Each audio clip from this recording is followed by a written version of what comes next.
guys, and welcome back to my YouTube channel. If you're new here, welcome.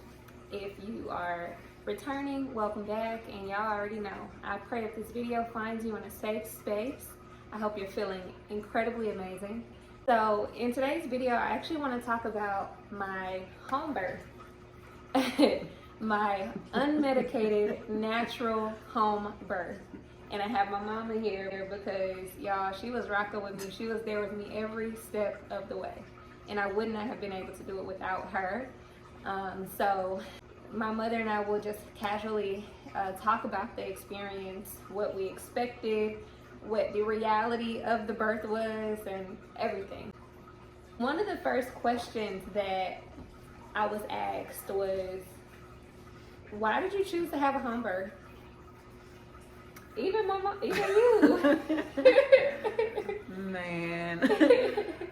You know, my experience with a home birth was in an emergency situation only. So when Dom came back and said, well, I want to do a home birth, my initial response was like, okay. You know, but as a mom, you want to be supportive, even though in the back of my mind, I really couldn't envision what that was going to be like. Crazy. However, I will say it was an amazing experience. You know, I'm a little bit older, but I said if I could have kids, I would definitely have more kids. I would definitely consider having a home birth just because of the comfort of being in your own home, not being strapped to monitors and IVs and people intruding and invading your space and the way that you're feeling at the time. And, you know, before I experienced it, I never even thought about, you know, how it felt to be in a hospital. It was just common. Giving birth is such a sacred experience. And I wanted to create that safe, sacred space for that experience. Prior to pregnancy, I spent a lot of time healing and just getting in touch with my divine feminine energy and my inner goddess.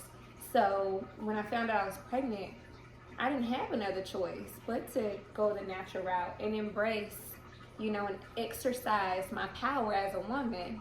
So that's pretty much why I chose to have a home birth. But even in choosing that, like, it was so much that I had to learn. Oh yeah. So much I had to learn, because even, how far along was I when I realized I didn't have a midwife? You were probably in your 7th, almost approaching your 8th month, and you thought the doula was going to do everything. Yes. So I actually was ignorant to home births because no one around me had ever had a home birth. And I was under the impression that my doula was going to do everything for me, but I was wrong. I actually needed to have like a midwife, and I needed to have a birthing center that would accept me. But when I found that out, I was too far along, and there was not even a birthing center that would accept me.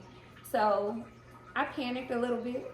I was like, I did not want to have this baby at the hospital.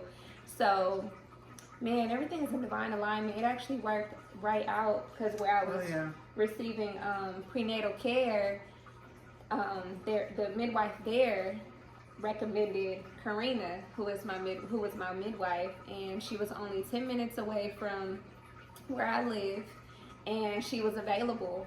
You know, she was available for my due date.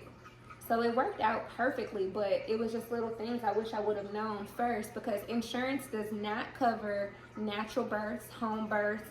In the state of Georgia, which is where we are. It's not something that's even glorified. They speak against it. And I even had a physician tell me, if you have to go to the hospital or you have to go see another caregiver, don't tell them you're having a home birth. And, you know, a whole lot of negative stigmas associated with that. So having Karina and was my other midwife. Has been doing midwifery for 40 years. Yep. She did work in Uganda. Where else? I can't remember, but I know just her presence. You know, it was like having that, because she was seasoned and she's been doing this for a really long time, and her spiritual walk, you could just feel the presence of peace and security, and it felt safe with her being there. The experience overall was just amazing. But you have to talk about how you wanted to have her outside. originally I had this whole plan to have this outdoor birth because I pray to the trees. I hug the trees. They support me. They love on me. So I wanted it to be a family affair. So I wanted my physical family and I wanted the nature. So I wanted to have this whole sacred birth outside underneath my favorite trees because I was under the impression that, you know, once you start contracting, it's 1, 2, 3 push. Everything is good. The baby is here, and then you can just kind of ground right away. That was my idea. As soon as she comes out, I'm gonna lay in the grass and y'all. That was not my reality. That was not my reality. First challenge: how are we gonna get hot water outside? Yes. Put it in the pool, in the birthing pool. That was the first challenge. Because I didn't even know that babies had to be born in 98-degree water. Yes. So in my head, I'm like, you know, just natural rainwater would be ideal. But my midwife was like, no, you need hot water. We need to be able to do this. I was Bacteria, like, okay. exposure, outside. You were in and out of the pool because you had to get out for a while and walk. Yes. Oh so my that would have been, yes. That was too funny. But you know, supportive mom, I'm like, okay, outside. If she wants to have the baby outside, that's fine with me. Of course, I don't know. So I'm envisioning like how we're gonna hook like this 100-foot hose from the back of the washing machine connection all the way through the yard to her favorite trees to make this thing happen. But it sounded good. It did. It sounded real nice. But that goes back to my mama gonna rock with me, y'all. She's gonna support me, and she's going. Even if it sounds ridiculous, she's gonna come up with a way to make it happen. And I needed that. I needed that support, unconditional support, the entire pregnancy.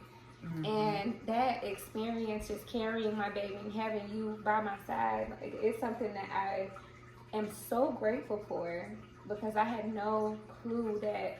I don't even know what that is. Like, my maternal instincts just really wanted my mom next to me every step of the way and brought me comfort. Because y'all, even the day up to giving birth, just having you there, it was one moment my mom walked out of the room and I went into like a miniature panic attack. I'm like, where did she go? She needs to come back. And I mean, it was still a couple of hours before baby arrived, but I just needed her presence. And I had that. And I'm grateful that I had that. So, thank you. Well, thank you you for being there with me and supporting me and catching baby. Right. And barely. Yeah, so I started contracting 24 hours prior. Oh yeah, you thought your water broke. Oh, well, right, your water it did broke. break. You started leaking. Yes. So when my water broke, I didn't know what to expect because I thought it was going to be like a major gush of water. There's going to be a puddle on the floor. But I was actually standing in the kitchen and I just started leaking. And I felt something running down my leg. I was like, oh, nah. So I went to the bathroom and I peed and I wiped and then I went back into the kitchen and I was leaking again. And I was like, is this pee? What is happening? I thought the baby was going to come like an hour or 2 hours after my water broke. But it was a whole day. Yes, it was. Day. Up, down, inside, outside, back in the tub, on the floor. Oh my God. So for me, I had a really hard time. Like, the contractions were excruciating. And again, I find my peace, I find my sanity in nature. So we went back and forth to the trees, kept going outside, coming inside, trying to, I guess, induce and get me to dilate. And so we did this up until 6 p.m. And around 4 p.m., shit got real. I was not having it at 4 p.m. I was like, okay, I don't know if I can do this. I really don't know if I can do this. Yeah, you were ready to go to the hospital. Yeah. It was so, because she was like, what do I do? How do I? oh my God, I can't. I just need to get her out. I just need to get her out. Can we just go to the hospital? I'm like, no. I know. We are too far in. I know. You would regret it. You had your mind set on having a home birth, but I get it. Pain will make you want to try some other alternatives. Yes. You know. I was hurting so bad, and I was telling my midwife, what do I do? She's like, I got some herbs. I don't want herbs. I don't want this. Give me something else. And she's like, no, I got some herbs. It'll take your mind out. I'm like, oh, what did I commit to? What the heck did I sign up for? And so, what else? I was still so like, I remember cussing at one point. And then apologizing. Yeah, I felt so bad. I was like, this is so painful. I was like, oh my God. I think I said like, fuck or something. Yeah, you're like, oh, fuck. And then you're like, I'm sorry. I've never seen anyone in labor cuss and then apologize immediately after. It was so bad, but I wanted to be respectful. I was in so much pain. I was like, girl, cuss, I don't care. Yeah. The way that it all unfolded, I didn't expect it all. I didn't expect any of it. Like I said, I expected 1, 2, 3 push. We're good to go. But we were rocking it out for hours. Not to mention, you said that you and Phoenix had an understanding, and she was going to push off on your ribs, and y'all were going to align, and it was just going to be 1, 2, 3. That's what I thought. And you know, supportive mom. I'm like, okay, but in the back of my mind, I'm like, she is so confused about how this is about to go down. Yeah, I definitely thought, because me and Phoenix had frequent conversations the whole pregnancy. Right. And I trained her. I was like, look, baby, you're going to have to push on my ribs and just come out with grace, ease and flow. Please. Please. So it was exactly 1 hour before she came, and I was done. I was so done. I walked outside with my mom. You didn't even make it up. Yeah. Barely. Yeah. I walked outside with her. And I probably got 5 steps, and I wanted to collapse. I don't know what happened in that moment when we were sitting outside, but I just remember, I just blacked it out kind of. I blacked out, and then there was this golden light. I felt this overwhelming presence of spirit. I felt a presence of like my ancestors, and I just knew. I knew that it was time. And we came back in the house, and it was nasty. It was kind of nasty. I was throwing up, and then my water broke. That was the big gush. Yeah, it broke all the way, and that was the big gush that I was expecting. And I was like, oh, it's time. But she still didn't come right away. So when it broke completely, I was like, oh, time to get back in the pool. Let's go. It's game time. But it still was a couple more minutes, and so I went and sat on the toilet. Sitting on the toilet really was helpful. And so I went and sat on the toilet. Oh, and I could feel my ribs expanding. I could feel my body expanding. I could feel everything just making space. I felt her coming. And, oh my goodness. And I was just sitting on the toilet, and I just kept feeling like I had to poop. I was like, y'all have to poop. They're like, poop. And I'm like, okay. And the whole time it was just her coming. She was making her way down, and she was making her entrance. So left the toilet, went and got back in the pool, and 15 minutes? If that. Yeah. When I got back in the pool the 3rd time, it was 15 minutes, and she was here. She came. And all I remember, my midwife was like, she was like, reach down and feel her. Do you want to feel her? You remember that? She was like, do you want to feel her? Put your hands down there. I was like, no, just get her out. And I felt this big glide on my back. It was all slippery, and I just could feel her laying on my back. And I was like, oh my God, this feels so. And then I turned around, and she was there. And she was right there. And it was so magical. So magical, but it was amazing how all of my pain subsided. I could physically feel my body here, but my mind and everything else was somewhere else. But it was in a place of peace. It was in a place where I was being ushered. And I can't explain it, I truly can't, but it was amazing. Absolutely amazing. and I would not do it again. Oh yeah, you love being pregnant and you wanted to have babies and all that, and then everything changed when those contractions started. Yeah, I didn't have any medication at all whatsoever. Corrine explained, because you didn't have the drugs, you know, Phoenix came out drug free, ready and alert, and I mean, and it's no exaggeration, like she opened her eyes almost immediately, and even now, you know, being 3 weeks old, she still has her eyes open. She's super alert, you know, compared to babies that are born in the hospital. And I have a reference point, because I remember, you know, at being in the hospital and being medicated, and how you guys were versus her. It's totally different. Totally different. When I look at my ancestors, where were these medicated labors? Where was this epidural? Where were these things? Our ancestors don't speak of, you know, any of that. So even the backlash that I got from these pediatricians, because I chose to have a home birth, and I chose not to drug up my baby or vaccinate my baby, she can't be seen. I mean, luckily I was able to find a holistic pediatrician, which I love them so much. But mamas should have a choice. Mama should have a choice. And it's unfair because we don't. And when we're trying to exercise our natural rights, it's like pulling teeth out of a baby's mouth. So just the cost, you know, just to do a home birth. To have a home birth, you have to save money. You know, the other thing is, you know, when you're talking about how everybody was asking for discharge papers. Do you have discharge papers from the hospital from her birth?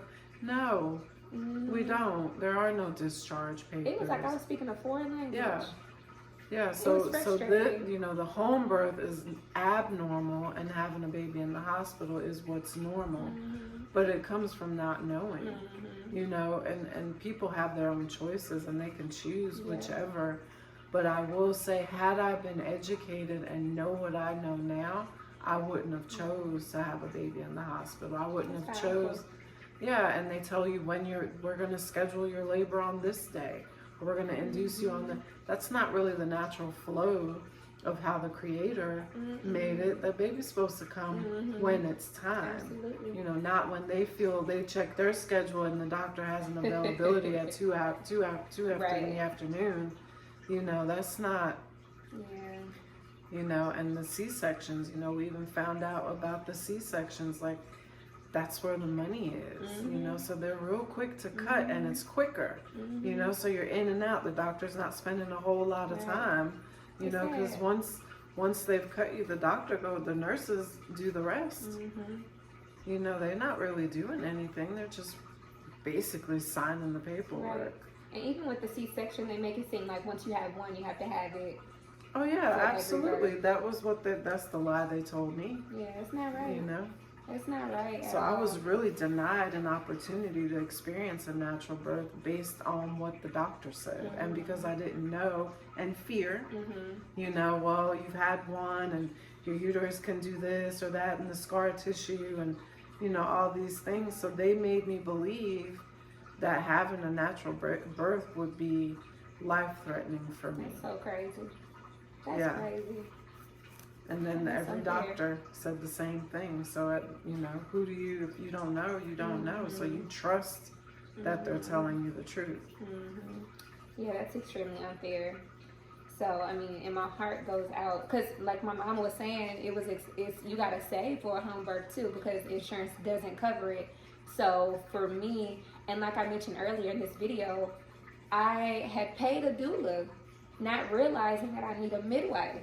So my doula was $4,000, and then my midwife was $4,600. So me being ignorant, not realizing I need both, I'm grateful that I had, you know, what I needed to cover my birth. But had I not, I would have had to go to the hospital because insurance was like, we don't cover no home birth. Like, what? And then I was so far along, I couldn't go to a birth. It was just too much of a risk, so they said. But my midwife was $4,600, and the doula was $4,000, and there's no support. You know, there's no funding for that. They did have like some scholarships that you could apply for, but yeah, it was too late for me to apply for that. But it all worked out. It all worked out, and now I have my beautiful baby, my soulmate, and she's everything to me. I can't even stop staring at her, and I keep touching her because I feel like I'm dreaming. But it's real. It's really real. That's my experience. Do you want to add anything? I'm just grateful. Yeah. I'm grateful for the experience. I'm grateful to have been able to be here, you know, be here for you. I'm grateful that it was here. Yeah. You know, I had a moment where it's just all like, I just got so emotional, you know, every part of it. Like, here's my mother's room, and I'm watching my daughter have her daughter, and, you know, but it was really beautiful. And because you had her here, it did allow me to have the experience, like, from start to finish. Yeah. And, you know, a lot of times I would make jokes because I had all my kids in the hospital, and a lot of this stuff, I'm like, dang, really? I didn't know that. You know, it's like I was hearing stuff for the first time. It's like, dang, girl, you have 4 kids, you don't know nothing. Right. You know, but there again, those social constructs, you know, the doctors tell you what they want you to believe. You know, and unfortunately, I was young, so I didn't question it. Yeah. You know. I'm super grateful to have had the opportunity to transform, you know, our childhood home into a birthing center. Because it was a birthing center. Yeah, it was a whole birthing center. But overall, it was just amazing. Truly amazing. So if any of you are considering a home birth, there are support systems out here. You just got to dig deep. If you want to reach out to me upon watching this video, I have some resources and a community of people that can support you in your dream and your wish to have a home birth, because I feel that mothers should be able to birth the way that they want to birth without any constructs, without any limitations. My midwife was like, you want to have a baby outside? All right, cool. You want to have a baby in the middle of the kitchen? Cool. You want to have it, like, she was like, whatever you want to do, this is your day. This is your moment, whatever you want to do. So if any mamas or future mamas are watching this video, please don't allow, you know, these doctors to tell you what you can and cannot do with your body and your baby. Don't allow them to do that. And, you know, I want to normalize supreme ancestral birthing. This is it's our birthright. We're made for it. We're made for this. So reach out if you are considering a home birth and you have further questions or you just want some support. Definitely let us know. But that's my birthing experience, y'all. And mine. And mamas. As usual, I hope that you found some inspiration in this video. I hope you feel encouraged in one way or another. Love on your mama. If you still have your mama, call her, give her a kiss, embrace her presence, because it's nothing like still having your mama. So we love you guys. Thank you for tuning in, and we'll see you next time. See you later.